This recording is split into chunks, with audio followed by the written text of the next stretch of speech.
மண் பாத்திரம் விரும்ப மாட்டாங்க காரணம் வந்து ஸ்டீல் பாத்திரம் அந்த மாதிரி யூஸ் பண்ணுறாங்க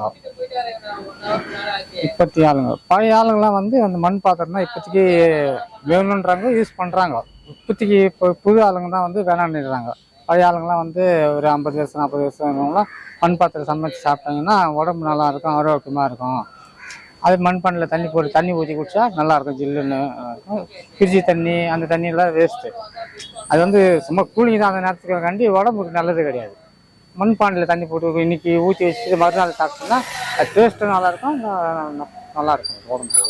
செய்கிறது வந்து இப்போ களிமண்ணை எடுத்து அதை காய வச்சு ஊற வச்சு உற்பத்தி பண்ணி இப்போ வீல் மாதிரி இருக்கும் சக்கரம், அதில் போட்டு செஞ்சு தேவையான வடிவத்தை. ஆமாம், நம்மளுக்கு பான் சட்டி கல் சட்டி வேணுமா, பானை வேணுமா, இதுமாரி மண் பாட்டு வேணுமா, அதுக்கு தகுந்த மாதிரி நம்ம செஞ்சு வச்சு அதை பதம் பண்ணி ஒரு நாள் செஞ்சுட்டு 3 நாள் பதம் பண்ணி 5ஆவது நாள் சூளை வச்சுட்டு அதுக்கப்புறம் தான் பொருள் உற்பத்தி ஆகும். அது வேலை நம்ம கஷ்டம்லாம் அதில் போயிடும். உற்பத்தி பண்ணுறது பாதுகாப்புறதுல நம்ம இதாக இருக்கும். இப்போ ஒவ்வொரு மண் வித்தியாசம், ஒவ்வொரு ஊர் மண் வித்தியாசம். ஒவ்வொரு மண் வந்து வித்தியாசம்னா பார்க்க ஃபினிஷிங்காக இருக்கும். ஃபினிஷிங் இப்போ பார்க்க நல்லா இருக்குமாங்கண்டி அது வந்து அந்தளவுக்கு டேஸ்ட்டில் வராது. நம்ம சென்னை மண் மெட்ராஸ் மண்ணெலாம் வந்துன்னா மண் கொஞ்சம் ரஃப்பாக இருக்கும், பொருள் நல்லாயிருக்கும். இப்போ பான் சட்டிலாம் வந்து நம்ம மீன் குழம்பு, காரக்குழம்பு, சாம்பார் அதெல்லாம் வச்சுட்டு இன்றைக்கி வச்சுட்டு மறுநாள் அதே சட்டியில் வச்சு அடி சூடு பண்ணி சாப்பிட்டா இன்னும் நல்லாயிருக்கும்.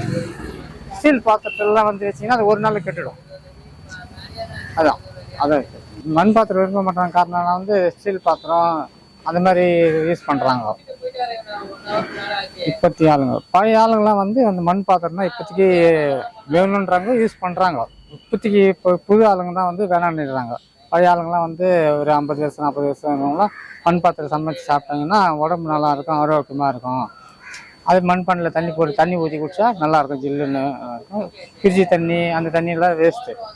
அது வந்து சும்மா கூலிங் தான் அந்த நேரத்துக்கு கண்டி உடம்புக்கு நல்லது கிடையாது.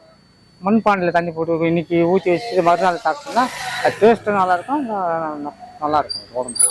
செய்கிறது வந்து இப்போ களிமண்ணை எடுத்து அதை காய வச்சு ஊற வச்சு உற்பத்தி பண்ணி இப்போ வீல் மாதிரி இருக்கும் சக்கரம், அதில் போட்டு செஞ்சு தேவையான வடிவத்தை.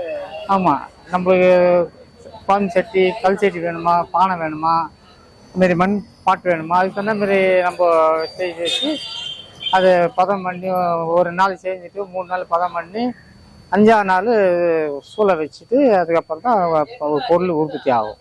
அது வேலை நம்ம கஷ்டம்லாம் அதில் போயிடும். உற்பத்தி பண்ணுறது பாதுகாப்புறதுல நம்ம இதாக இருக்கும். இப்போ ஒவ்வொரு மண் வித்தியாசம், ஒவ்வொரு ஊர் மண் வித்தியாசம். ஒவ்வொரு மண் வந்து வித்தியாசம்னா பார்க்க ஃபினிஷிங்காக இருக்கும். ஃபினிஷிங் இப்போ பார்க்க நல்லா இருக்குமாங்கண்டி அது வந்து அந்தளவுக்கு டேஸ்ட்டில் வராது.